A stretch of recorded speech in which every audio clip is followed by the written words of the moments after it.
Here we are, folks. Welcome, welcome. Another Tuesday evening. Great to have you on. And nice to see a few new faces. We've got people from Canada, a few people from Europe as well as from Australia. So great to have you all here. Cameron's teed up, ready to come in just a second.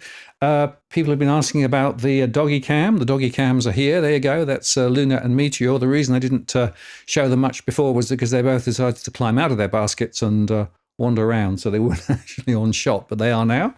So that's good.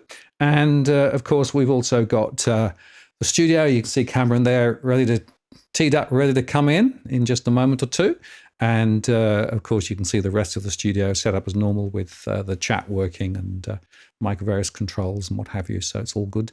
And we're going to have a really interesting conversation this evening because there's so much to talk about relating to housing. Cameron's been really, really busy and his timing was perfect with terms of the book release, which we'll also touch on.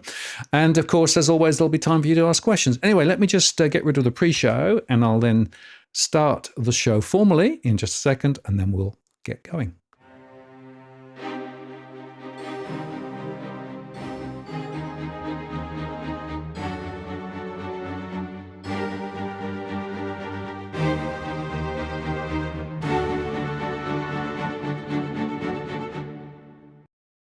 Well, good evening and welcome to this live stream on the 26th of March, 2024. Martin North from Digital Finance and Liz here. Great to have you on tonight. And this is going to be a really important show. A lot, of course, to do with housing and related issues. And we'll get into some of the deep and dirty secrets behind what's happening to housing. And we'll touch on things like, well, is the housing market broken or is it behaving precisely as you'd expect given all the inputs? Just before I bring Cameron in, let me just remind you that we don't provide specific financial legal advice on the channel. We do moderate the chat, but encourage you to throw your questions and comments in.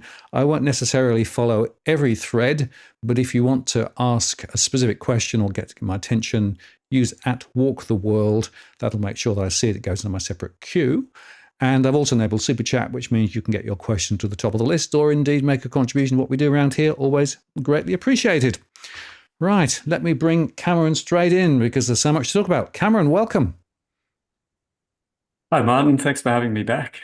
I really appreciate it. And boy, you've been a busy. Q&A on the ABC last night, Q&A on DFA tonight. Yeah, that's right. Well, I got a book to sell. So no point writing a book no one reads. So you got to get on the promo circuit. But it's been actually very interesting to meet a lot of people and talk about the issues. And hopefully I get a break next week for Easter though. Yeah. So the book's been out a little while. It's got a lot of coverage, a lot of it good, a lot of it also, I think, interesting cross currents. And of course, we might touch a bit later on the conversation book review from Brendan Coates from the Grattan Institute, which, was interesting. And I also have to say that you've upset a number of planners who actually believe that the solution, of course, is just to change the planning rules and regulations and everything will be solved. So we might touch on that too. Yeah, let's do that. Yeah. Where should we start? Well, let's start with a little bit of history because Hmm. you put out an interesting commentary a little while ago showing that you'd been starting to talk about some of the housing issues quite a few years ago. And so Hmm. people shouldn't be surprised that there's a housing problem, if there is a problem, because the seeds for this have been running for quite some time. In fact, I remember I did my first ABC news interview in Hmm. 2001. And I was talking then, because I just started the surveys, about the fact that we were beginning to lay some traps for the housing sector that Hmm. could actually really morph into something quite difficult ahead, and talked specifically about things like first-time buyers, what have you.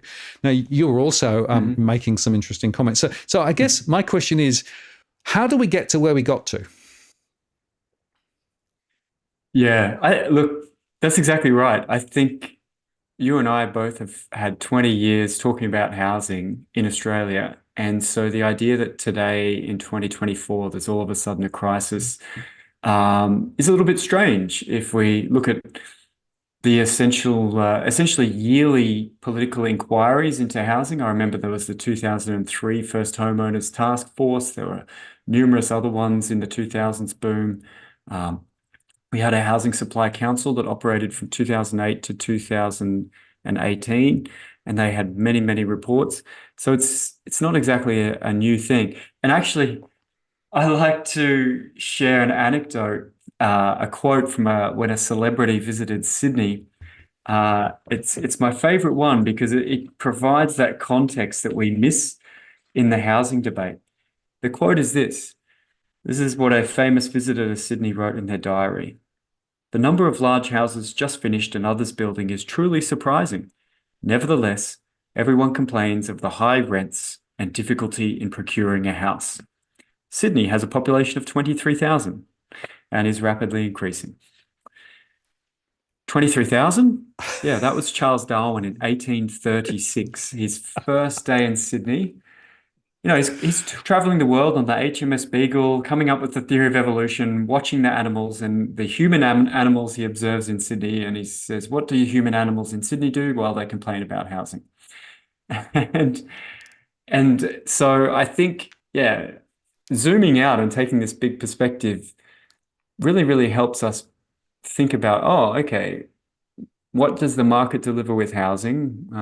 What should I expect from a housing market? We can fast forward from the 1836 to 1911. New South Wales had its first inquiry into the rapid rising rents in Sydney in 1911, which led to the first Fair Rents Act of 1915. But then there was another federal inquiry in 1919, the Piddington Review that I wrote about at Fresh Economic Thinking on last weekend. And that review, it could have been written today. Same subject matter, same discussions. I could cut and paste it and publish it, and the press would love it. And then we can fast forward to the 2000s and all the reports. And yeah, so I don't think we should be surprised, actually. I think that's the big lesson for me. If we look historically, property always goes in cycles, and every different parts of the cycle have how would we call it? Disruptive adjustment periods. I think, and that's what we're living through right now, a disruptive part of the cycle, but one that happens periodically and has happened for 200 years. And it's not due to a sudden change in town planning or a sudden change in this or that. It's a natural outcome of the cycle.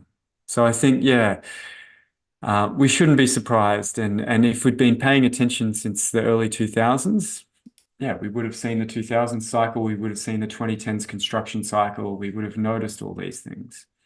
So, yeah, anyway, I'm definitely with you, Martin, on that one. Right. So it's a long-term trend, and it's something which has effectively gotten to where we've got to, over a long period of time. And through that period, we know that there have been significant power alignment between, for example, the developers and the government and the financial system and the government and all of those things. We also know that planning rules and regulations have sort of morphed and changed and all of those things. But I guess if you sort of stand back, my next question then is, So is the market behaving as a market would Mm. behave given all the inputs that we know about? Because quite often people say, and I've been known to say it too, well, the property market's broken. Well, maybe the market isn't actually broken. Maybe it's behaving quite rationally given all of the inputs. The problem is some of the inputs could be irrational. Yeah, I think I take your point there. I think you're right. That's sort of where I get to in the book, is that the market's not broken. The periods in history where we had great housing outcomes were not because the market did them. We did other things. We had rent controls, we had public housing options, we had major interventions, but we've sort of shifted the debate now where we think the market is going to deliver all that. The market's going to deliver equality. So poor people can live in rich suburbs. The market is going to do this. The market, no, no, no, no. That's not what the market's going to do. We got favorable outcomes on those terms, having poor people live on Sydney Harbour, for example, by building them public housing on Sydney Harbour. And then we often sold it to them, or these rent to buy schemes. And that's how we got better housing outcomes.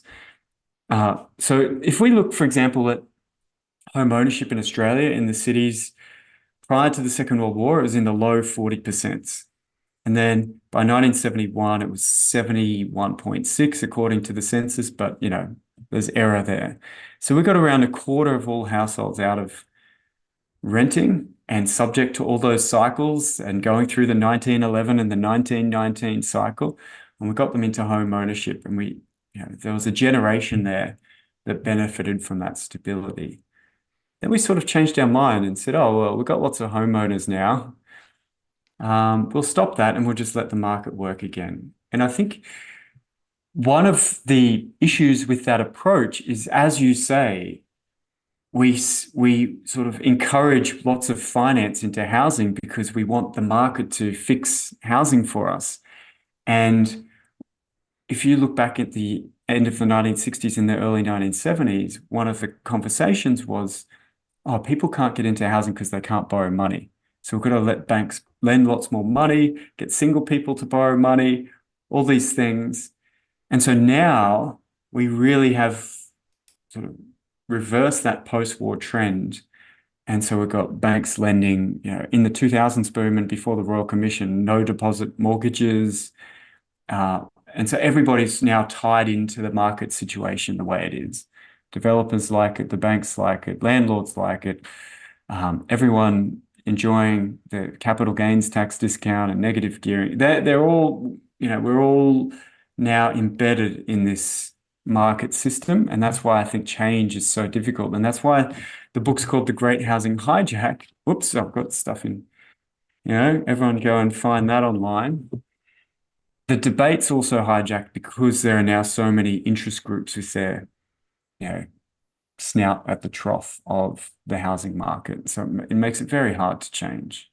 So anyway, that's the sort of story I get to after looking at the broad sweep of history. We now are having this weird debate of how do we get the market to work better? How do we get the market to work better? And maybe I'll just read a little something for you just to show how hijacked or off course I think the debate is.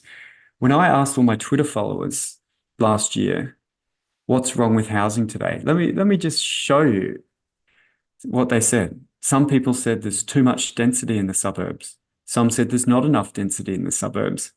Some said we must tax property more. Some said there's too many taxes on property.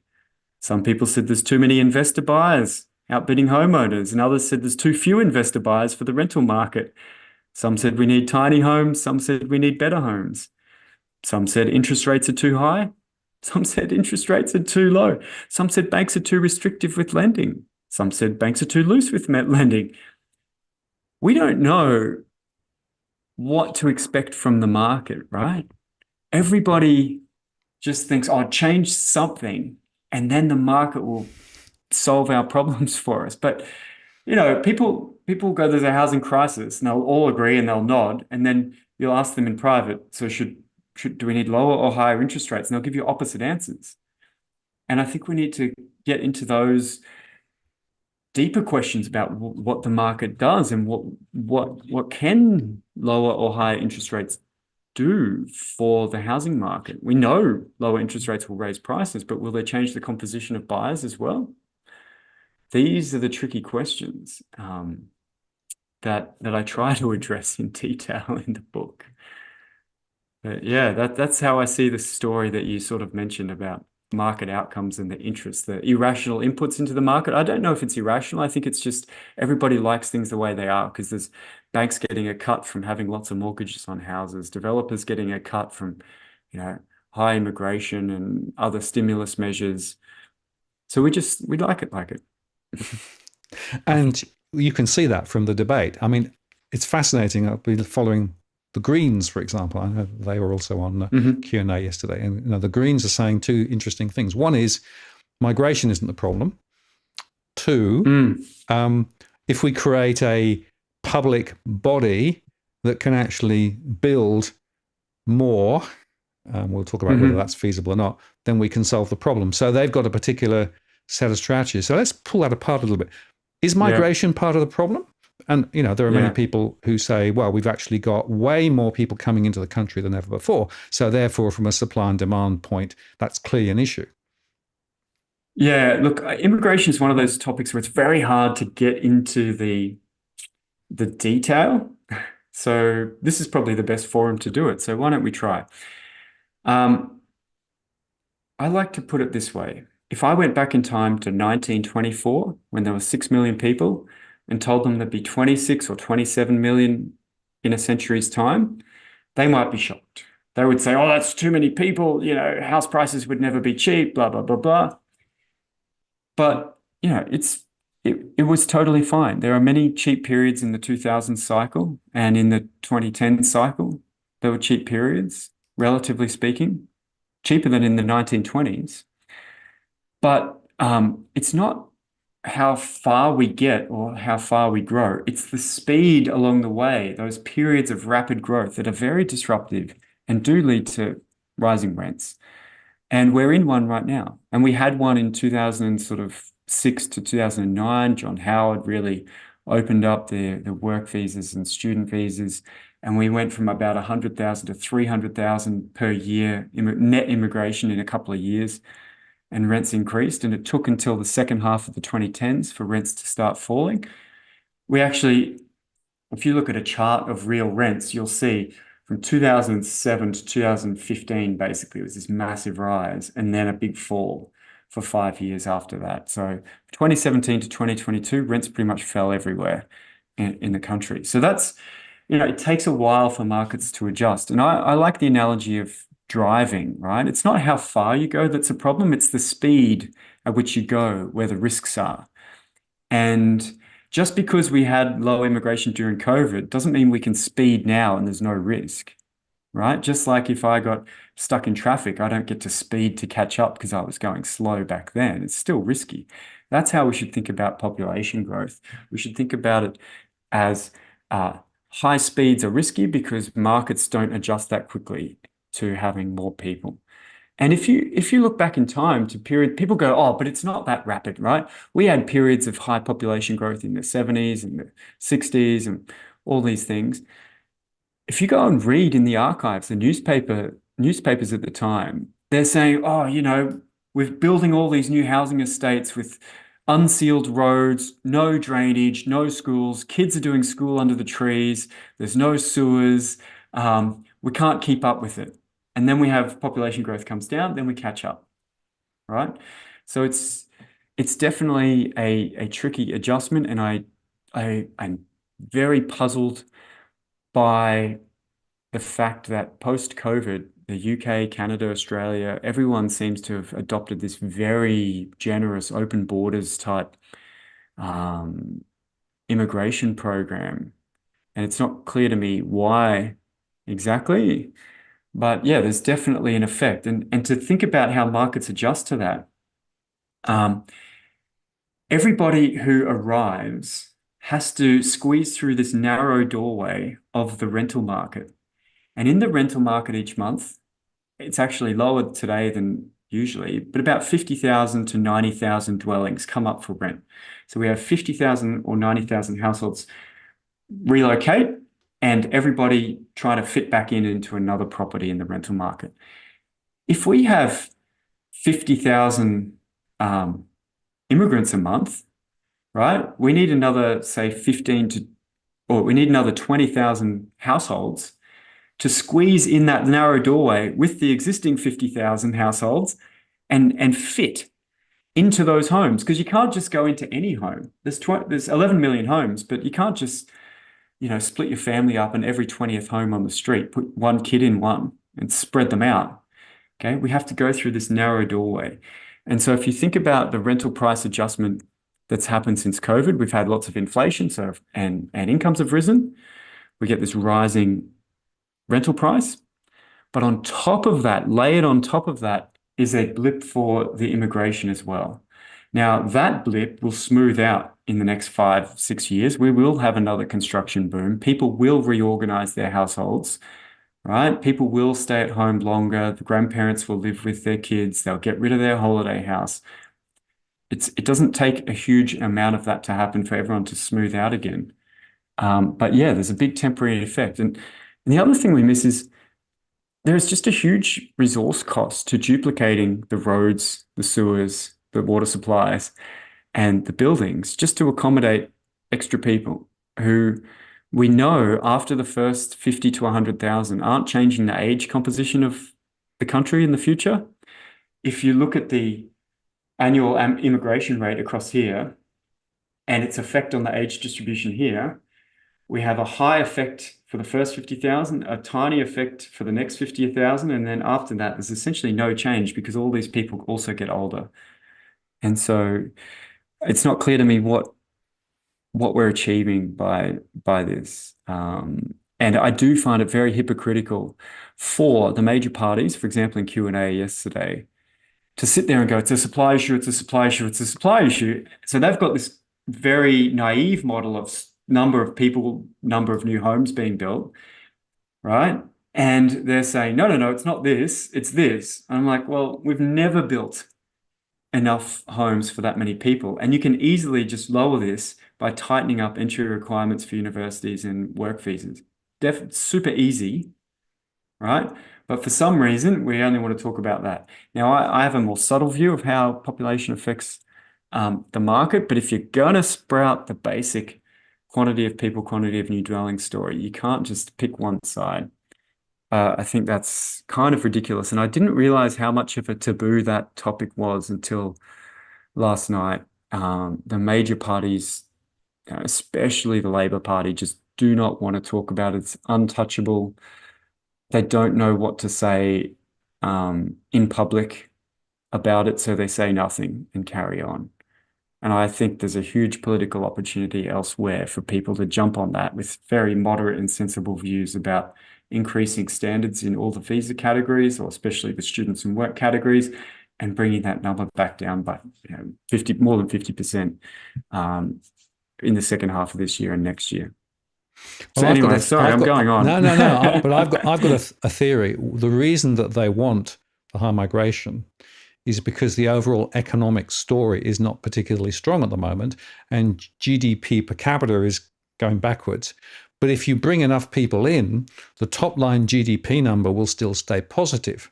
So if you are actually driving your policies around trying to maintain a positive GDP, then from their perspective, anybody coming into the country is good, because a bigger number means you actually create more activity, which gives you a bigger GDP. Now, I don't think GDP is the right measure for measuring anything, but I think that's part of the story. I suspect you're right, and it still puzzles me. So if we take that as our sort of primary explanation of this, we can look at Canada and we can see they've had 1 million extra immigrants this year. And there's just fierce political pushback there now. So I don't understand the political trade-off between, get a bigger headline GDP. Great. No one cares about it. No one in the street knows what the GDP is, right? It's Yeah. I don't know how many swing voters do.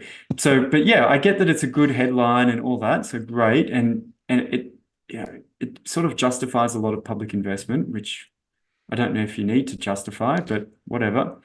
But then Sorry, there's this and it trade-off of this brings pushback. more tax. It brings more tax.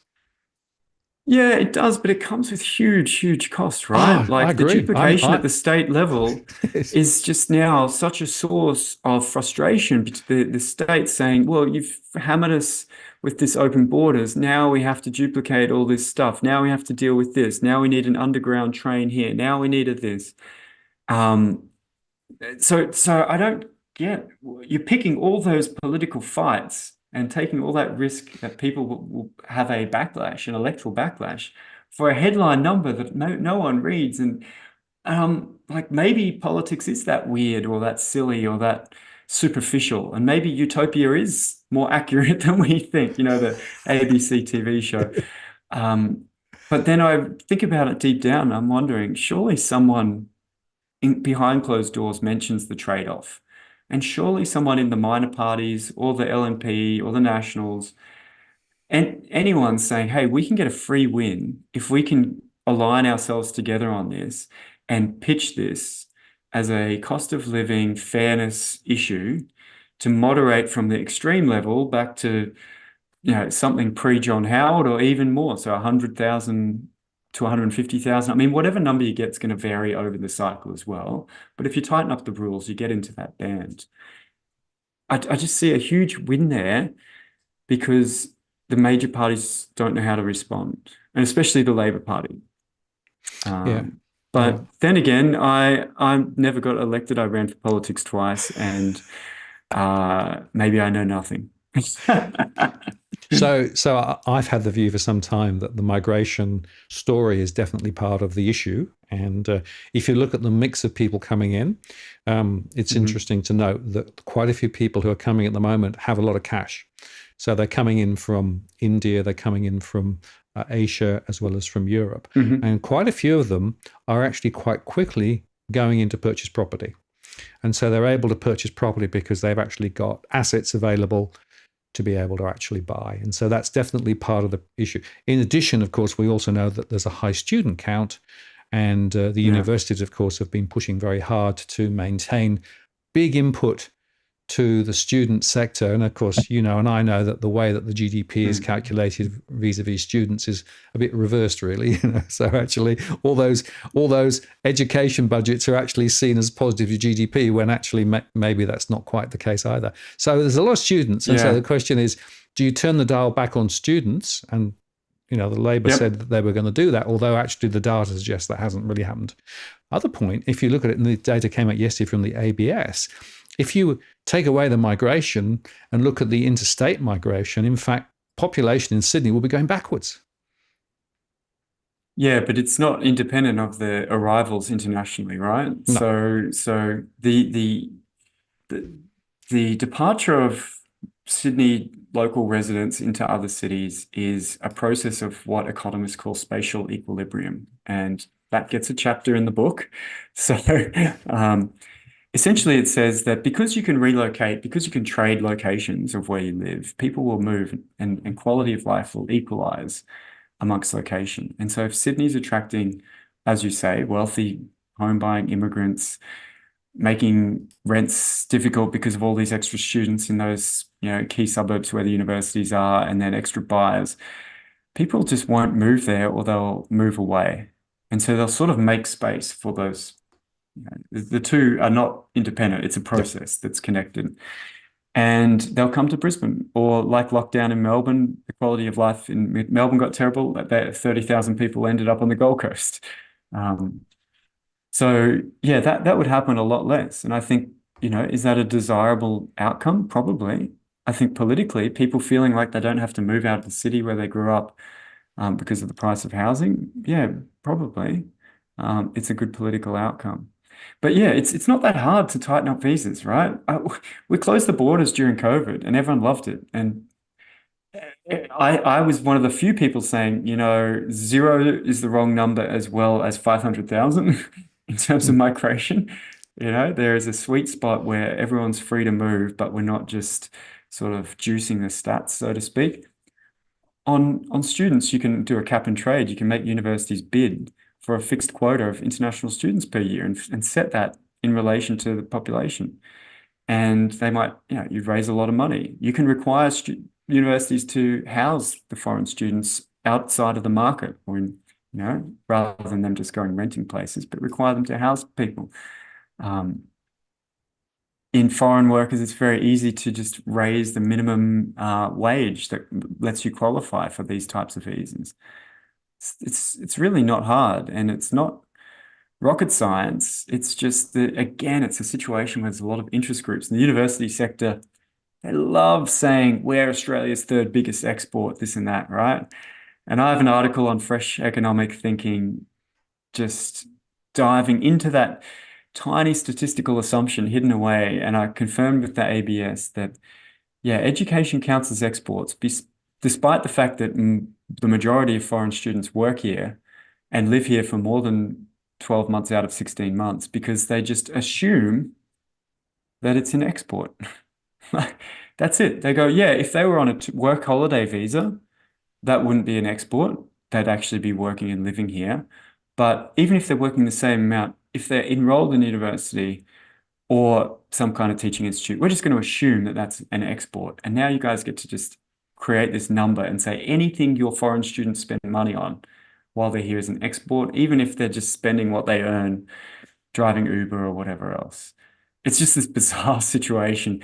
And yet it's just an untouchable part of the mainstream discourse now. It's one of those bizarre things. Another puzzle for the astute listener. Right. Well, sure. Let's go on to another puzzle for the astute listener, which relates to building and construction and approvals and all those things, right? So there's a really interesting observation in your book, which says, well, if you look at it carefully, you probably can't build many more than we currently build. They'll just be built differently in different locations, depending on a whole bunch of different assumptions around planning and regulation, all those sorts of things. Now, I think that's a really important observation, not least because, of course, there was some recent data published that showed the new starts are actually going down. It's taking longer to complete, particularly, of course, because a high-rise takes longer to build because it's just more complex. And so the total number of new properties coming into the system is projected to continue to drop over the next few years. So this whole question of planning, supply, all of those things, which again is another of those hot potatoes that a lot of people are saying, just change the planning rules, go high rise all the way up the railway corridors and that'll solve everything. But again, it's way more complicated, isn't it? Well, I don't know if it's more complicated. Okay, you're right. It is more complicated because I've tried to explain this many times, and I'll try again now. That density, the number of dwellings per land area on a site, is not the same as supply, which is the number of new dwellings per period of time across every potential site in a region. All right. So you can have a supply of 100,000 dwellings a year. You can supply 100,000 detached homes, or you can supply 100,000 high rises, or some combination. Right. The density doesn't determine how quickly all of that happens. What determines how quickly? Well, there's a market equilibrium called the absorption rate equilibrium. What that means in normal language is that property owners don't want to undercut their profits today or their profits tomorrow by building too fast today. And so there's this trade-off between building faster today or taking that last dwelling and delaying it and building it next year, right? Because the faster I go, the lower prices, because supply and demand work. We just confuse supply and demand as density and demand for some reason. But supply and demand means that, if you want to sell your new development faster, you're going to have to accept a lower price. Therefore, in every market condition, there is a limit, a speed limit on how quickly you should build to maximize the present value of that sequence of sales out of a project. And that's why almost every decent-sized housing project is staged over many years, right? Because if you try to sell it all at once, imagine just trying to sell 100 dwellings on a weekend because you've got 100 to sell. Why would you wait? Just have an auction, sell 100. Well, you're going to exhaust the market pretty quickly, and those last 50 are going to have to be sold at a discount. The alternative to that is to sell steadily and slowly and, respond to demand. Oh, everyone's showing up to buy. Okay, I'll put the price up and I'll sell quicker. Oh, everyone's going, put the price down, but I'll sell slower. That's pretty much what you do. And I had the experience working in FKP. I was a sort of assistant development manager, just graduated, and the sales office we closed down because there was a queue around the block for this off-the-plan apartment at the Sunshine Coast. And we'd set the prices not that long ago, but the market was moving so quickly, we decided, rather than sell them all today, which we could, why don't we close the sales office, change the prices, and open it again next weekend? And instead of selling them all on Saturday morning, we sold them all over 4 years, right? Because we pre-sold, we got enough, started building, kept selling during construction. And then even a year after construction, we're still trying to sell a few of the apartments.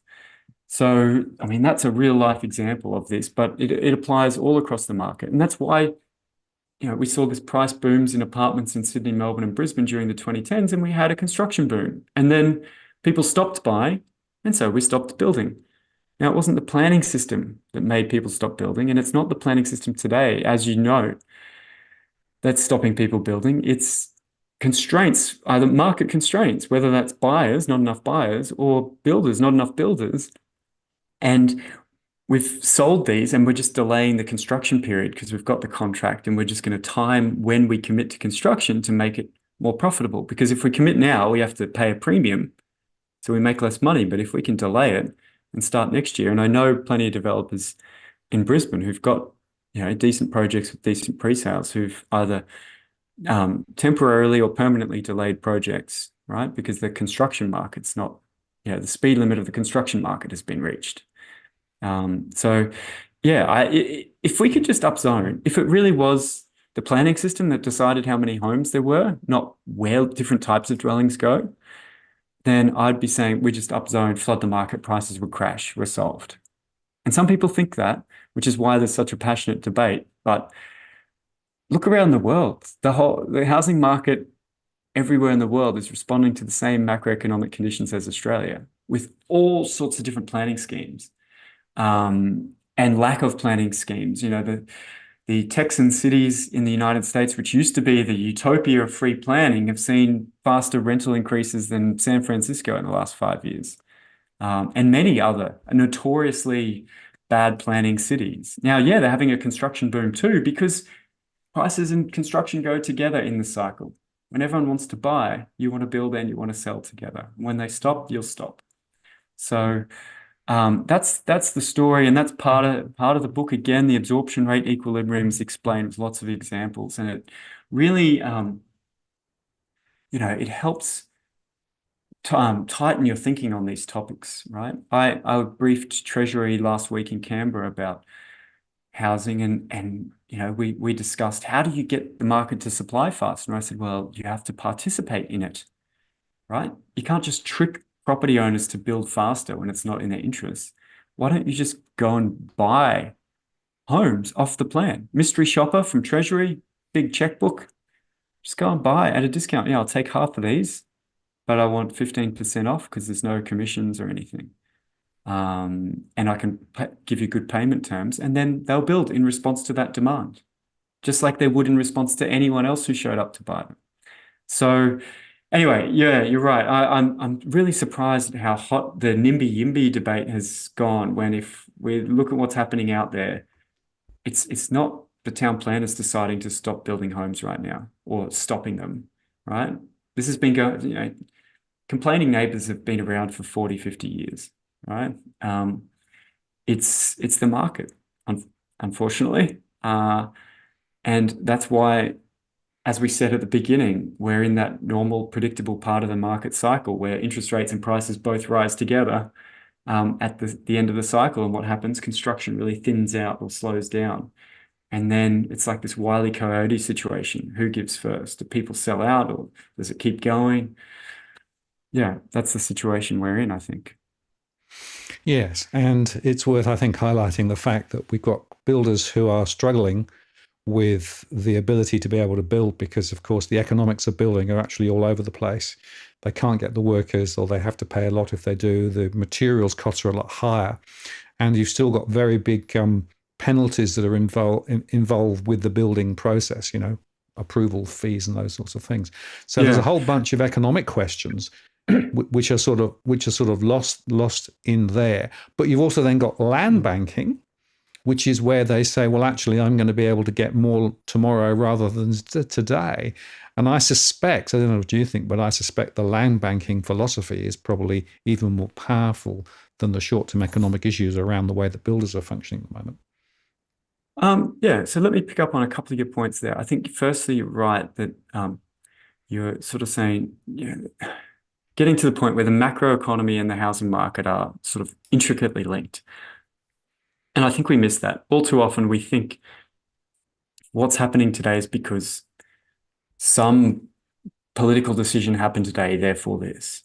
We really give a lot of we imagine in our mind that politicians are very powerful and planners are very, very powerful, right? And so if things go down, it was because of you guys. It can't be a market outcome, but I think that's true. Housing and the macroeconomy are very tight. Your point about the land banking, I guess this is the way I try to describe it is we don't really actually have a good theory of housing supply, right? But we know when demand rises, prices rise, and construction go up together, typically. It's not the fact that, oh, we build a lot and prices go down. That just never happens. Usually they go together. And land banking is just like the inverse of supply, right? So developed sites that aren't developed, by definition, are land banked, right?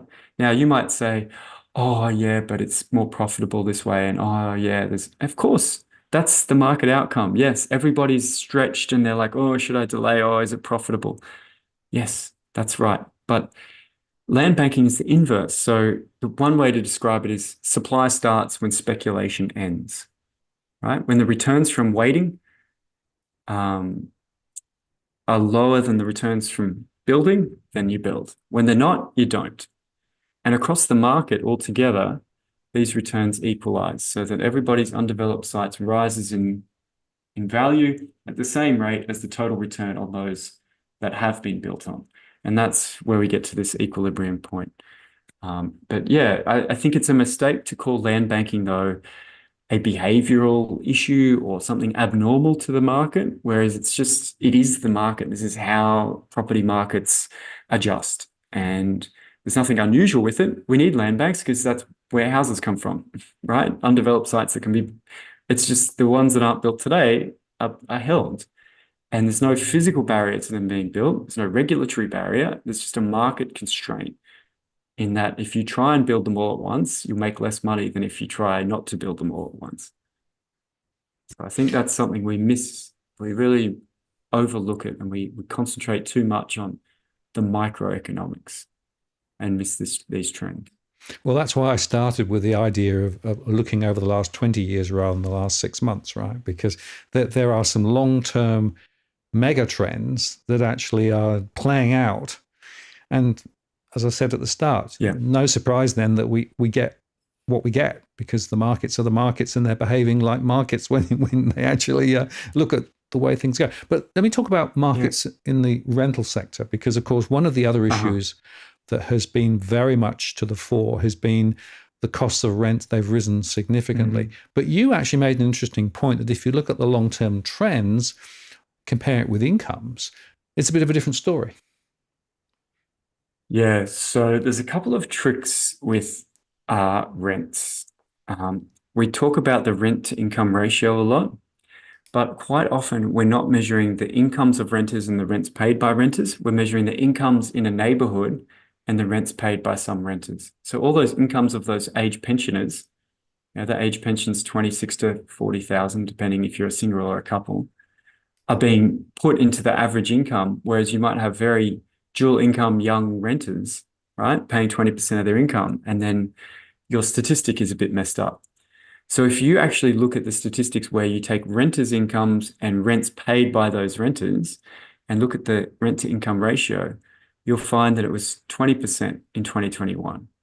And so the Survey of Income and Housing comes out, it came out every second year for a while, but essentially every fifth year. And in 2021, it was 20%. Now, there's a huge distribution around that figure. If you follow me on Twitter at Dr. Cameron Murray, go to the media, you'll see a scatter plot, which is like a dot plot that looks like a banana shape. And that's the survey data from 8,000 data points of the income and the rent income ratio of those households. I've put the mean and the median on there. And actually, if you look at that survey back in time, the median was 20% in 2016 and 20% in 2011 and 20% in 2006 and 20% in 2001 and 20% in 1991. And so that's pretty unusual. And if we go to New Zealand and we look at the similar surveys, rent to income ratios are essentially flat for 40 years. If we go to Canada and do it, we get the same number. If we go to the UK, we get flat lines. And so the question here is, why all these flat lines? I thought rents were getting expensive. And then it makes us think about market outcomes and not individual outcomes. It's true that many people's rents are going up, but they're going up because someone else is trying to rent in that area with a higher income and is willing to pay more. And so the rental issue we're seeing post-COVID in Australia and abroad is the same rental issue that Henry George wrote about in 1879 in Progress and Poverty. He says, why is it that during economic booms, we get all this apparent poverty and homelessness? Well, that's because economic booms, one of the characteristics of those are that rents don't rise evenly. And so incomes don't rise evenly. And so if other people's incomes are rising in your town, your neighborhood, and yours are not, the consequence of that uneven rise in income is people get forced to relocate when they don't want to. And that's the best way to describe what's happened. And at the same time, this adjustment has involved a big nominal change in rents because of the cumulative 18% or so, inflation over the last 2.5 years. And so just to keep up with inflation, rents had to rise 18%, to keep up with incomes a little bit more, and to counteract the abnormal decline in rents during COVID and before. Rents fell, remember, from 2017, 18 and 19, and then for 2 more years. So that in many places, people during COVID in the cities were paying the same rent as 10 years ago, nominally. So there's a huge rapid change after that. And that is what you'd expect the market to do once the economy's growing and everyone can relocate and spend their incomes and there's no COVID constraints anymore. And that's what's happened in Australia and it's what's happened globally. And it's very, very disruptive to renters, right? And it's not, so again, it's not that the market's doing something abnormal. It's just when this rapid nominal adjustment happens during a period of growth, when incomes are rising unevenly, this is a side effect of that process. And so I think it's totally reasonable that there's a lot of attention paid to the renters at the moment. And the quick and direct way to resolve that is to regulate the pace at which rents can increase. And so the typical European model is that CPI plus 3% is the maximum you can increase rents in a given year. So you can increase rents once a year and there's a maximum rate. And it's linked to the broader macroeconomic conditions. And so what you would see, instead of what's happened in some CBD areas or some blue chip inner suburbs of the capital cities where rents have gone from, say, 500 to 700 in 1 or 2 years, so 20% a year for 2 years, those growth rates would have had to be spread out over many more years. So you'd get CPI plus 3%. So you might get to be able to put your rent up 10% this year and 8% next year and 9% the following year. And so those tenants would see that smoothed out rather than just in 1 year or 2 years. So these are definitely a useful thing. And if the interesting thing about rents is there's 20% of income equilibrium. It's also a minimum as well as a maximum, if you catch my drift. It's a market outcome, right? So if rents, for some reason, were 10% of people's incomes, right? If we announce tomorrow, guys, you have to halve all your rents for the next 6 months. Okay, great. Oh, now you can set rents whatever you want again, right? They would immediately go back up to where they were. Right? How do we, and the question is why, right? Because we'll just set rents at 10% of income. Why can they put them back up? Well, they know that 6 months ago, people were willing to pay that. And if you can kick me out, someone else would be willing to come in and get it. And so to keep rents below this amount, you need to prohibit trades in rents. And the only example I could find, I'm sure there are others, but the only example I could find where rents stayed much below um, that those equilibrium numbers is with rent control after the Second World War. And in Vienna after the First World War, what was really interesting is they set rent controls at the price pre-World War One. But because that rent was only 5% of people's nominal incomes, they couldn't let people sublet and they couldn't let people move and trade because the retail price would rise up to 20% of income. So they had a central clearinghouse where if you had extra kids and needed a bigger place, you'd have to nominate your place and you'd have to be matched with someone else and you'd get to swap, occupying yours for theirs, or these indirect triads and trades, because you couldn't let people freely bargain over these locations or they'd bid up rents to 20% of their income again. And so it wouldn't be effective. So I do feel like that's a powerful insight because we often think, oh yeah, remember upzone, all this will happen, rents will fall, they'll go down by half. But how will they stay there? And how will you stop people trying to move to better places or bigger houses with fewer people and spend more of their income on that? It's not clear to me that that's possible.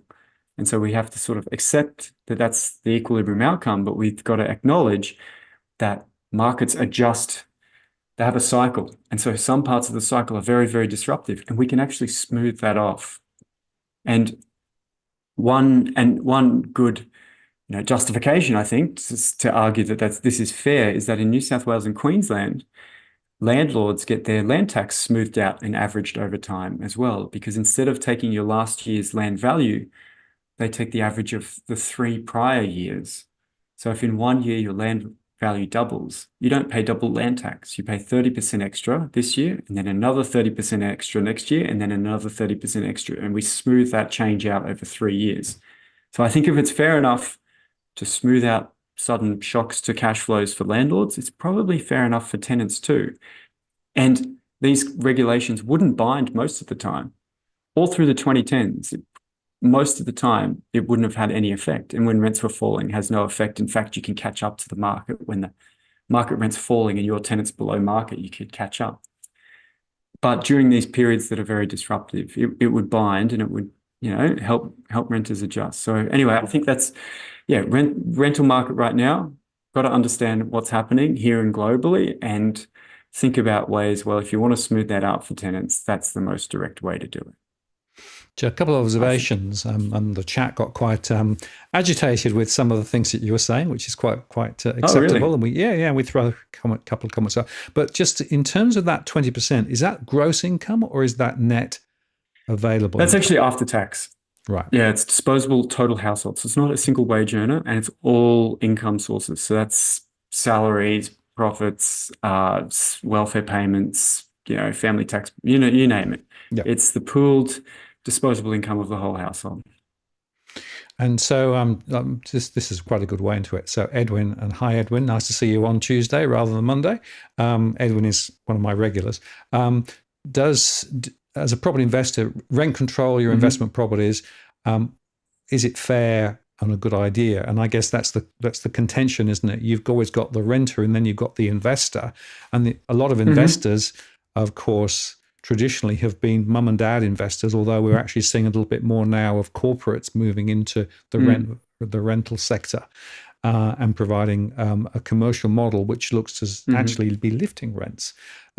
So I always sort of struggle with this two-face, right? Because you've got renters on one hand, you've got the property investors on the other hand, and you're trying to square a circle. And I think my own perspective would be that the government has stepped back from the rental sector compared with 20 or 30 years ago. So they've outsourced the rental sector to the private sector, in other words, to the market. So once again, we've got the markets at the center of this. Yeah, I'm 100% with you on that, Martin. And that's why when all the listeners buy the book, they'll get to the end and go, hey, um, let's not try and orchestrate a price crash in the private market. We can do some minor tweaks like regulating how quickly rents change and, a few other things, but mostly that's going to be how it is. If we want a different outcome, we can do it directly with public home ownership, public rentals, etc. Like we do for schools, like we do for roads, like we do for hospitals, like we do for libraries. It's not rocket science. Parks, we do it all. So the question is about, is it fair? Yeah, I was a landlord. My one time, the maximum I had was three homes in a block of land. Bit of land banking there too. And yeah, I didn't really increase the rents on tenants. So my view as a landlord was that the stability of a good tenant was worth quite a lot, actually, in terms of weekly rent. And so my first tenant, he stayed at the house for 10 years nearly. I basically didn't put the rent up on him, and he'd saved up and bought his own house. And then when he moved out, I painted it, changed the carpets, fixed spruced it up, more than doubled the rent afterwards, right? So he was miles below market. But I remember talking to him and being like, oh, yeah, your rent's far from market. But I just couldn't come up with a reason why that should go up. Because the only reason why is because I had what you'd call market power, right? Um, and I think, you got to understand private, putting your money at risk buying a house is a risky investment. And one risk is policy change. That's true whether you buy Apple shares and the Europeans clamp down on, opening access to the App Store or whatever, or whether it's true whether you buy anything else. And so you have to, incorporate this. It's not a free lunch, right? Buying property. And remember, this is a very, if you zoom out and think about your cash flow sequence over a long period of time owning property, you can add up what the value of this is for a representative sort of home in a suburb. It's only going to bind for a few years, right? It might be $50 a week for a year, 1 year out of 10, and it might be $30 a week for 1 year out of 10, and it might be $20 a week for 1 year out of 10, right? So in terms of the present value of the cash flow, it's not very good, but you also just get stability as well, right? Because kicking a tenant out to raise the rent is one risk of raising rents.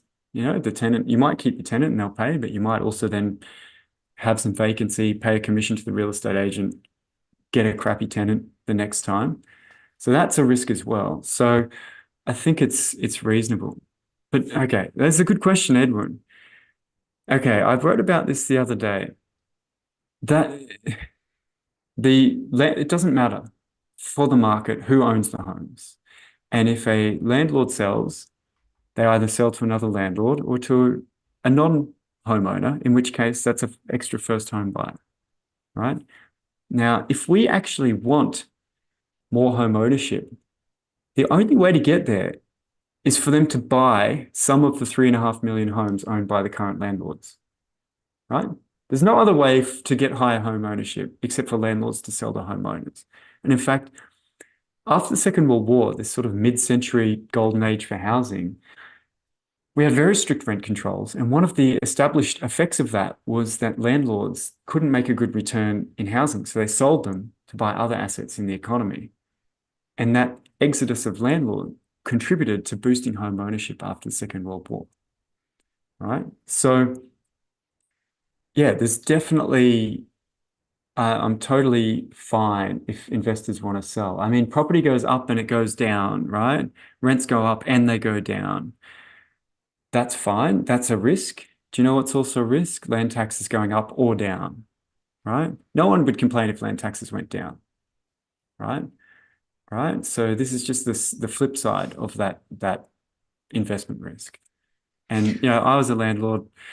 It's not like I don't understand it, or I just honestly, I made heaps of money in property. It's very, I guess yeah, I was very aware, I think, as a landlord that I had low expectations. I didn't expect to just make money. I didn't expect this. I didn't expect that. I realized, oh, actually, this is kind of like a job. I actually have to look after the tenants. They're my customers. And that's why I liked keeping good tenants and not putting the rent up. So, if we have more landlords with that approach, I'm totally fine. And if we have more first home buyers, I think that's reasonable as well. I mean, do we want? Well, I mean, think about it, right? Okay, that's great. Let's have more landlords, fewer homeowners, and less regulation of rents. Well, okay. Aren't we going to be here in 10 years having an even bigger discussion about how there's 45% of households are private renters and their rents are rising rapidly and they have been forced to move everywhere? Well, that sounds bad. That sounds like pre-war Australia, right? Where we did have a majority of households rent and literally we had slums. People couldn't even keep food in their house. It was like very, very bad housing conditions, right? Question, I think what's happening in Melbourne is good for the average person property prices. There was another one, I think, from Edwin. Mm. What's happening in Melbourne? I don't know. I was just in Melbourne. Seemed fine. Who's not So, buying it in Melbourne? so, Every so, every seller has a buyer. yeah. So Every in seller Melbourne, has a what we're buyer. seeing is a lot of property listings, and a lot of those property listings are actually from ex-investors. And one of the reasons why a lot of investors in Melbourne are actually putting their property on the market is because the returns they're now getting are considerably lower. And of course, the Victorian government has increased a whole bunch of rules and regulations and taxes and things. So effectively, the economics for a lot of investors in Melbourne have actually been shot to pieces. And Queensland's actually quite similar now. So we're seeing similar trends beginning to break out there too. So another example Yeah, of, well, I of mean, government intervention or market intervention, depending on how you look at it, I guess. look, the data on, yeah, I mean, first home buyers slightly elevated. I'm fine with that. Like the housing market is not there to guarantee returns for investors.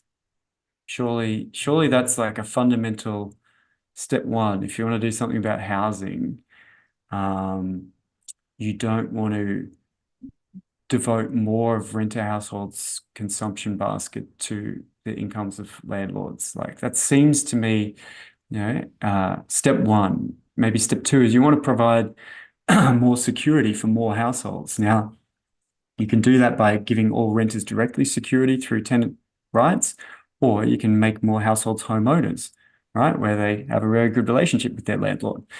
And yeah, if they can both work together, right? If you regulate rents and landlords sell, well, the tenants who stay tenants have better conditions. Pardon me.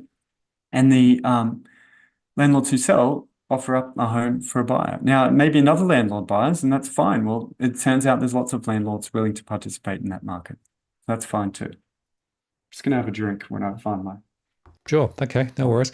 Let you get yourself sorted out. And yeah, I'll just make a couple of points because my data is showing significant pressure on the number of renters. In fact, I measure is a particular way, which is effectively disposable income. And then I look at the other outgoings. And so a lot of renters are really struggling with the ability to be able to pay those rents and live. And by the way, the taxes are a lot higher and the inflation costs are a lot higher, et cetera, et cetera. So net, I've never seen such a high proportion of difficulty. Now, that isn't just because of rents; it is because of the other factors in the market, particularly around inflation. I've also Inflation of seen other consumer goods. yeah. So you've got to look holistically at all of the other demands on those household incomes. Now, people are actually working multiple jobs, working more hours to try and actually square the circle, but it's a big pressure, and I regularly make shows on this. Interestingly, also, if you look at the property investors, I've done quite a lot of work looking at the net investment yields rather than gross investment yields, because the net investment yields is after all the costs of the property, things like maintenance and those sorts of things. And I've seen very significant drops in the net investment yield, particularly in Victoria. And if you then actually think about a property investor being first an investor and secondly choosing to invest in property, if they can Hmm. actually see a better return by investing in, I don't know, term deposits or the equity Hmm. markets, then perhaps that's another reason why more investors are saying, well, actually, it's not worth the candle. The government interventions and the other pressures have actually made it difficult. So you've got a really interesting contention. Then, of course, you've also got the other factor in all of this, which is that there's still some talk about removing negative gearing, et cetera, et cetera. And so there's a level of Hmm. uncertainty in the minds of some investors too. So all of these other sort of flows of issues, of all the various torrents and streams are actually also creating considerable confusion in the minds of many investors at the moment. So maybe that's part of the reason why we're seeing a bit of a change in the supply and demand. And I like the point you made. Well, every investor who sells, that's a property that a Mm. first time buyer could buy, but only if they can get the loan to do it. And of course, the lending standards are relatively tight, and the Yeah, they are. debt income multiples are lower than they were because of the high interest rates. So many first time buyers aren't able to step in, even if some of the international purchases are. So yeah, I'm just looking at the ABS lending finance data, and it looks like investor lending's holding up much better than owner-occupied lending. Mm. So it's not clear to me that shows a sort of net exodus of investors. I've got here year-on-year percentage change, 18% for investors and 3% for owner-occupiers, up to January this year, even though it looks like there's been a sharp decline in the second half of last year, ex refinancing. So yeah, some investors, sure, they're selling. I mean, I think it's a great time to sell if you've just capitalized on the COVID era price gains, cash them in and just get out, right? If the yields are low again, you've made most of your gains you're going to make for the next 10, 15 years during this 3-year period. So I think it's totally reasonable to do it. Yeah, if you don't like paying the taxes, don't let someone else do it. Take your money. There's plenty of things to invest in. Well, I ended up that's part selling of the all my market. places, right? Yeah, So that's part of the market philosophy, isn't it? You're free to choose yeah, whatever you want to invest in, and that's right. Yeah. and, Yeah, I and think that's in a fine. way, the tax system tries to actually equalize returns irrespective of the mode of investment that you go with, although sometimes more than others, I think. Um, now, That's right. here's an interesting question, and it's actually Hmm. one which I come back to, which Jet Black says, is housing a human right? I think this is a really interesting question, right? So we've spoken about the fact that there's a market dynamic going on all the time, right? Supply, demand, Hmm.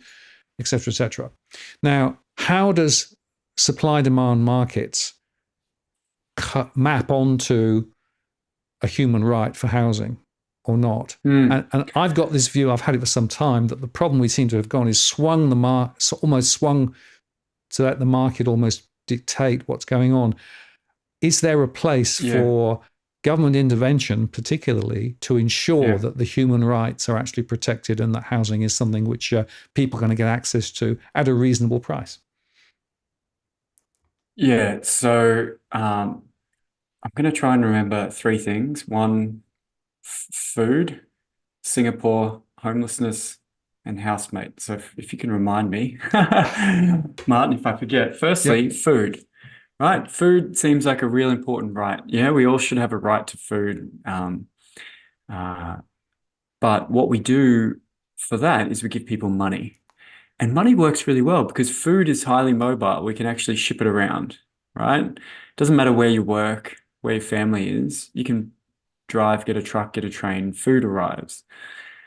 Housing's a little bit different because everyone could get a house, I think, somewhere. You can always go and park a caravan out in the sticks and live there. But a caravan out in the sticks and a caravan on Bondi Beach are very, very different, right? So it's not the house that it's sort of universal right to a accessible location. Is that a universal right? Because we can't separate the home from the location where that you need to function in society, right? And so I think, yeah, we need to acknowledge that what we're talking about here is a right to land, a universal right to live somewhere reasonably accessible without having to pay someone else. Um, and So I do think that's a good way of thinking about it, but I don't think it tells us in practice what to do. Because in food, we just give people money, right? For schools, we subsidize them, but we also build them. For healthcare, we also pool our resources and insure publicly and privately, but we also directly provide. So we sort of do what works in different sort of key parts of, what we need for a good life. And so housing, that location thing's really important. And so now I'm going to skip ahead to Singapore. And I was listening to a podcast, an American housing research podcast, and they were interviewing an official from the Housing Development Board of Singapore. And they're from California, these podcasters. And they said to him, so how much homelessness is in there in Singapore? Our estimates here is like 1 million people in California, how much in Singapore? And he goes, oh, 0? And they're like, oh, what do you mean? He's like, well, maybe someone might be asleep, but they've got somewhere to live. They're just having a nap because it's hot. They're under. And they're like, what?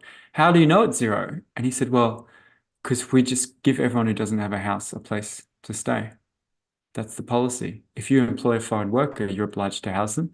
If you're a resident and you don't have a place, we'll give it to you. And everyone over 21 can qualify to buy from the Housing Development Board and also rent very cheaply if they want as well.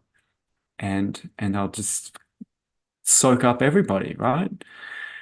And I thought that was amazing because we don't sort of see it like that here. I suspect that's due to our history of having lots of land and people just going west and, finding somewhere to make a life for themselves and finding that this land's cheap. But I think, it's 2024. In a modern economy, we need a lot of people in cities. And so the question is, how do we provide universal access to be able to live in a city? Because, are we just going to are we going to accommodate this geographic difference by paying teachers who work in the city 3 times more than teachers in a regional town? There are many fairness issues that come up, I think, when trying to just let the market solve the city inequality problem. And so that's why I propose in the book, we take a cue from Singapore and we do just like we built public schools all around the city and all around the country, offer similar public housing options, universal, so not just for the poorest people, and for purchase at a discount. So typically it'll be half the market price. And buy or build these types of projects mixed in around all the suburbs of the city so that anyone in that rental market who's just faced their rents going up from 500 to 700 and considering moving towns or something because of this, they can go, oh, I've got this other option. I can buy into that. So, if people can't afford the private health insurance, well, if they have a heart attack, they'll get looked after. Okay, we can take the same approach to housing too. And Singapore did it. They took their home ownership rate from 20% in 1965 when the HDB started after independence to 88% at the end of the 1980s because they just built everyone a home and you could buy it at a discount. And currently you can go and buy from the Housing Development Board a 5-bedroom executive suite or a 1-bedroom studio. And typically half to a third of the market price, even though there's a very, very the market there is essentially dominated by international buyers and expats and things. And you could do the same here. And just like it would be fine to go to public school in a middle ring Sydney suburb, maybe it's fine to own a small townhouse from the public housing provider because your work, it's very convenient and you can always sell it and buy a private home later. And so I think, that is the most direct way because I think the political dilemma is this. We keep thinking we're going to manipulate the private market to give us this cheap houses for everyone. And the market is how it is. There are cheap houses for everyone. They're just really far away. That's why they're cheap. No one wants them. Good locations are scarce, therefore we bid them up. And I think if we want to overcome that, we need to intervene and say, hey, if this is sort of the price curve, in this middle here, we're going to offer some alternatives in the suburbs and regional towns. I think it's workable. I think it's workable because it's been done before and it's very, very functional. Um, it's going to be hard to start, but over time, what you'd see is we've got 67% of people homeowners, 30 something percent private renters. Over time, what you'd see is you build up to about 10 or 15% of the market being this public schools of housing around the suburbs. And the renters that are left will be left because they're very mobile, they're working for big international companies, whatever, but they'll know that they have the option to switch out if they want that secure housing, and own their own home at that discount. The cost of it's not particularly large. Singapore is about a 20 billion subsidy per year for 20,000 homes, but the comparison you have to understand is it's 20,000 homes times the life for times 99 years worth of discounted housing. So if we can compare to like subsidizing rental, we go, oh, it's 5,000 or a million, subsidized rents. Well, actually, that's a million subsidized rent for 1 year. This is 50% subsidized for 99 years per dwelling, right? So in comparison, I think it gives you a really good outcome. I think culturally it fits more, owning your own home. You can renovate, paint, not renovate, do whatever you want. And I think it fits with our public school, public hospital, parallel sort of options that we have elsewhere in the economy that seem to function quite well. And no one's required to do it either. And so there's this whole thing of, should we intervene in the market? Well, people get upset. Even the rent controls I was talking about, right? People get concerned about that. So maybe we just leave the market as much as we can, focus on creating an alternative. So that's where I end up. And this is the reality. There's no silver bullet, right? This thing would take years. It would take more than a decade. It would be very difficult. I look at a lot of archive records, but in our first war service homes after the First World War, we're a bit of a schmozzle, right? We had governors overpaying for land from their relatives and then employing other relatives to build houses who'd never built houses before. And, we've got to watch out for that. But I think we can do it. It just takes a little bit of practice. And then once you're entrenched the system, it's like public roads. People don't even think about it. But it's really, really hard and complicated to maintain a whole system of public roads. But we get good at it. We have the right machines, the right people, and it just plods along in the background.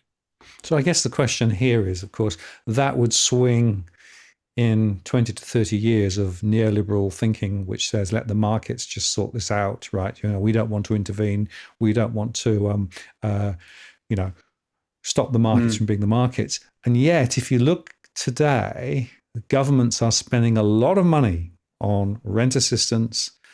They're spending a lot of money on negative gearing support and other things. And in fact, I saw a statistic quite recently that showed huge amount of money being spent on an ongoing basis to actually support this free market situation that we're in, right? So this could be a redirection of some of those funds to a completely different intent. And I'd also make the other point, and the question is, how does this fit between the state and the federal responsibilities? Because I would argue one of the other critical problems we have at the moment is everybody can say, it's not my problem. The feds can say, it's a supply problem, states, that's your problem. The states can say, well, okay, but it's not really ours. You can give us some money to try and build, but we can't actually get the workers because we can't get the migrants coming in with skills to be able to build. So it's like everybody says, it's not my problem. So how do you get the state and the federal piece of the puzzle linked around this? Because it seems to me that this would be a huge move from where we currently are thinking the center of gravity is. Yeah, you're right, Martin. Philosophically, no one wants this. State governments don't even really want to do the public housing they're currently doing. And I guess there's competency issues and incentive issues as well. What we did post-war is we had the Commonwealth State Housing Agreement, so essentially federal funding on offer for the states to build homes for people, and then Commonwealth direction about methods at which tenants can purchase or rent to buy those properties. So it's definitely financially very possible for the federal government to do it, but I don't think it's that impossible for the states either. it's just a prioritizing thing. I often tell people, if you're talking about how to pay for something, you've lost the political battle. Things we want to do, we don't talk about how to pay for them, right? We only talk about how to pay for things when we don't want to do them, because we will prioritize if we want to do them. We'll find the money and we'll prioritize. So I think that, yeah, as far as I can see from a bargaining perspective, like think about the Housing Affordability Future Fund, right? $10 billion fund. I think I'm the only person who's asked, where did the $10 billion come from to put in the fund? If we don't have $10 billion to build houses, we also don't have $10 billion to buy BHP shares and Apple shares and US treasuries. So like it's just there's a lot of treasury brain, I call it. Treasury brain is when you have a non-current asset and you think it's not worth zero because it doesn't um, get counted when you can't net it out and calculate net debt. But it's just an arbitrary accounting convention. It's not economics, right? We know that because everyone in Australia loves leveraging into non-current assets and buying houses because they're great investments. Um, and we just don't see it like that. I wrote an article on Fresh Economic Thinking, a week before last about defence housing being this great landlord for defence personnel and building lots of housing, public housing, but only if you're in the military, right? Other private-public partnerships. I wrote about, Middle Eastern governments who love building houses in Australia through their sovereign wealth fund, right? We somehow miss in the debate that houses are assets. And so when the government does it, oh, it's a huge cost. Where would we find the money? Right? And then these same people go home and they get on the phone to the mortgage broker. Oh, can I have $1 million to buy a house? Okay, is it a good investment or not? Right? It can't just become a bad investment because of some accounting convention in the public budget. And so if we look at Land and Housing Corporation New South Wales, for example, the value of their housing stock in the public housing scheme went from 34 billion in 2012 to 52 billion in 2017. That's just the gains in asset values from owning houses in Sydney during the 2010s, right? And I say to politicians, that entity is like a kind of like a fund that owns houses for Australians, like a Housing Australia fund, right? But they don't get it. They're like, no, we can't just build houses. That's a waste of money, but we can spend money on other assets for some reason. So I think that's the first mental block that we need to get over. It's like, yeah, it costs money to build houses, but now we have more assets, right? And we can share them around in any way we think is fair and reasonable. So yeah, on the budget side, look, we should have a good chance. Well, we should have. I don't know which side of politics would be more likely to take a big leap on housing. But we've got what, Labor federal government and a Labor state government in Queensland, and it's Labor government in New South Wales as well, I think. Not much action. And is it still a Labor government in Victoria? Probably. If we had a chance to make a big difference, it would be now, but relatively modest changes are happening. And I suspect that's been the case every cycle, right? In the 2000s, we had all these inquiries, then we had the financial crisis, then we tried to make houses more expensive with low interest rates. And I suspect the interest in big, bold changes in housing will wane before the end of the cycle. And then our interest will go other ways. And we'll be like, oh, we've got to boost the housing market to stop the next recession. And we'll have the same situation again. So yeah, I'm a bit sort of disappointed that there hasn't been more discussion at this political opportune time, because rents are rising quickly, because there's Labor governments at state and federal levels who could make some changes. But then again, maybe that's good because I've got a book to sell. So I actually write in the last chapter. Oh yeah, if we fixed housing, what do I say? Something like my interests are also perverted by Australia's housing market, because if we fix it, no one will buy my book. Oh dear. Yeah. Well, probably Oh, no one will watch my show on What the World if exactly. indeed Isn't it housing was fixed. funny? But is it interesting? As we sort of come to the end of this conversation, that there are solutions out there potentially, but the real Mm, solutions are not the sort of the finger in the dike things that are going on at the moment. With minor tweaks to planning controls, et cetera, or incentives from federal government to try and get state governments to build a bit more. There has to be a grander vision and a bigger plan. But I have to say, a mm, grander vision and a bigger plan seems to cut right against and across where most political parties mm, are and where the political cycle takes us. So I mm, suppose my conclusion is we're going to muddle on the way we're muddling on unless or until the whole thing blows up, or until we get a really visionary leader who can step out and step up and actually take us in the mm. new direction, which isn't actually necessarily good news, right? We're just going to go Comes with around. risks, We're going to right? go Yeah. round and round and round through the washing machine a few more cycles. I suspect you're right. I suspect you're right as well, Martin. As most political observers know, it takes a crisis to get change. So I think everyone wants to call it a crisis right now for their agendas. Um, but the crisis is really that small share of renters exposed to that rising rents right now. It's been a great investment period for landlords and home buyers during COVID. Um, and so we've got to think about, well, how do we address them without upsetting everyone else? And that's the political trade-off, I think, here. You know, we don't want to upset all the land. We don't want to upset 18% of households who are landlords to get votes from only 10% of the renter households who benefit from it. And we don't want to upset the 67% of homeowners whose house might be their biggest asset by depressing house prices.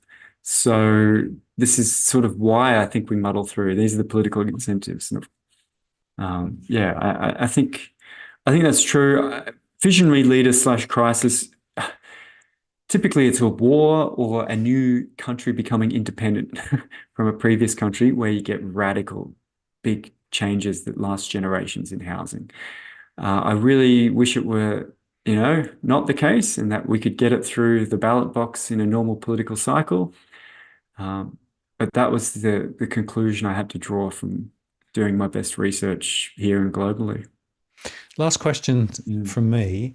Superannuation. You've been quite vocal on the question of whether superannuation should be made accessible to first time buyers Mm. to go buy houses. Just let's touch that before we close out, because I think Great. that's a really important issue as well. Okay. So, firstly, I actually think the best thing to do with superannuation is let people spend it on anything, not just houses, because the households that are in the least financial stress are home-owning age pensioners. And yet we have a system where we're taking money off young working families who are the most financial stressed when they're the most financially stressed, so they can have more money when they're going to be the least financially stressed. So it doesn't even do what it says on the box, this superannuation system.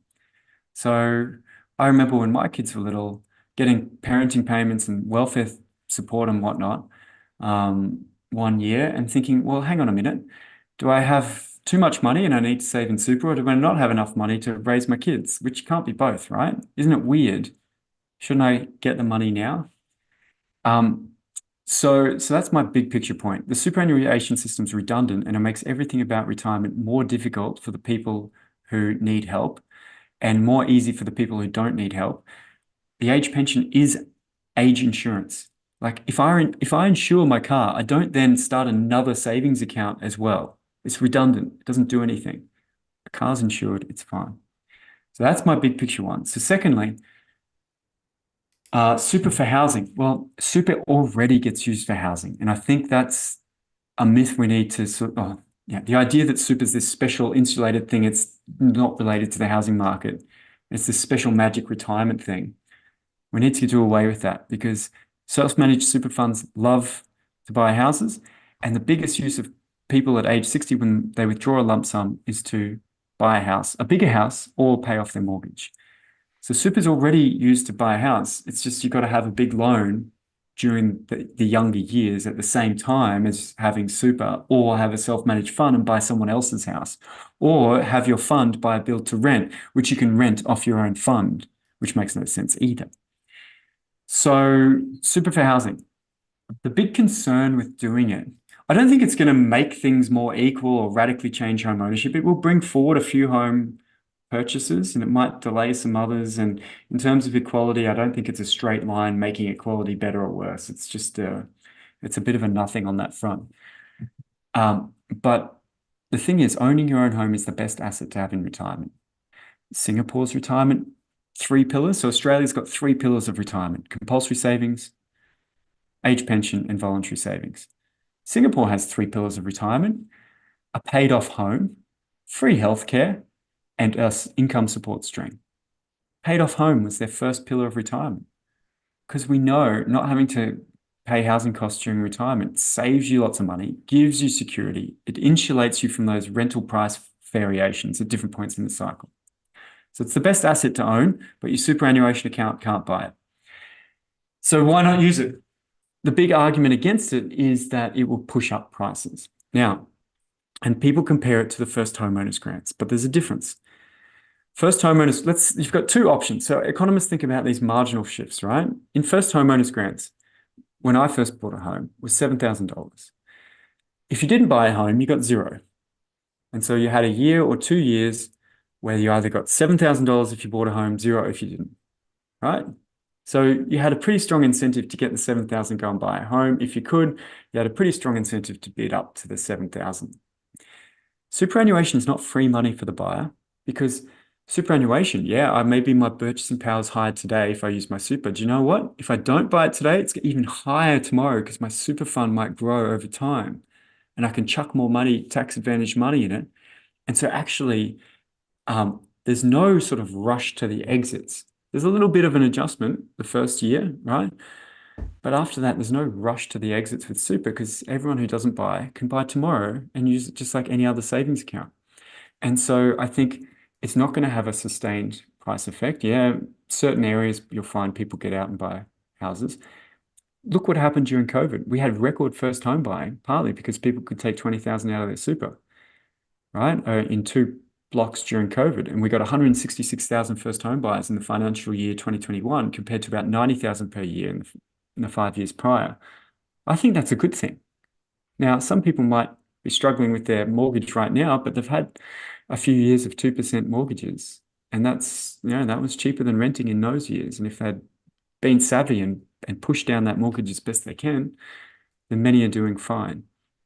So yeah, I guess my argument is not that this solves housing or that it's going to radically boost first home buying. It might have it might bring forward a few first home buyers during an adjustment period. It's simply that it's fair, and that super is very, very unfair. And any small shift into owning your own home in retirement is generally a good thing. And if super can already be used for buying other people's homes, I think it's totally reasonable. So that's where I've landed. And to be honest, that wasn't my view 10 years ago. I've had to think about this a lot and study the markets and understand, just dive into the details to get to that point. Because I guess unthinkingly, I would have just gone, oh, super, more money for houses, boost demand. Okay. And then you realize, well, super's already used for housing. If super's not compulsory, you'll have fewer self-managed funds out there trying to invest, because they've got even more tax advantages for doing so. So the net effect's probably not very small, and it's probably helping the people you want to help in terms of retirement and owning home. So that's my view. Does that make sense? Yeah, no, very interesting. Thank you very much. Well, we've come to the end of the show. Just want to highlight again, The Great Housing Hijack is the book, and available from all good bookshops, available online. I downloaded the e-version and enjoyed reading it. I have to say, Cameron, I think you did an amazing job in terms of the research and also the depth of the analysis. And even if people don't necessarily agree with your conclusions, the journey that you take people on, I think, are actually, well, it's worth reading. I recommend it absolutely. And so thank you very much for the book and also for coming on tonight. Really appreciated you taking the time out from a very busy schedule to spend time with us. And hopefully you'll come back on the show down the track again, and we'll explore further. These big themes. And what I like about this conversation is we get into some of the big themes, right? This isn't just about nickeling and diming around the edge of the topic. This is right to the heart of the issue. So I want to say thank you very much, and appreciate your time tonight. No, thanks for having me. It's always great conversation with you, Martin. I love being able to have that time to dig into the details, and we're not going to agree on everything, and nor are the commentators. And I don't think anyone's going to agree with everything in the book either. But as you say, I hope there's some valuable insights for everyone, and I want to elevate the level of debate, and just like you do here on the show. Well, I think the book will certainly do that, and I think there's a lot more deep debate that needs to happen. So thank you for catalyzing that. Thanks very much. I'm going to take you offline now, and I'm going to close the show. Cheers. Thank you. So there you go, folks. I hope you enjoyed that. Even if you don't necessarily agree with all the themes and variations, it helps to understand the real dynamics, and I think that's definitely worth your time to read the book and to think through some of those issues. And we'll continue to raise the issues on this channel, of course. Just before I go, I should make the point that the dogs are still here. They've been up and down a bit, but they're still ready for the next walk. So that'll be the next thing on my list. And next week, we'll have Damien Klassen on, and Damien's coming on to give us a market update with regard to the financial markets. So we look forward to that. Anyway, thank you very much for spending some time with us this evening. Thank you for all the super chats. Thanks for all the comments and questions and observations there.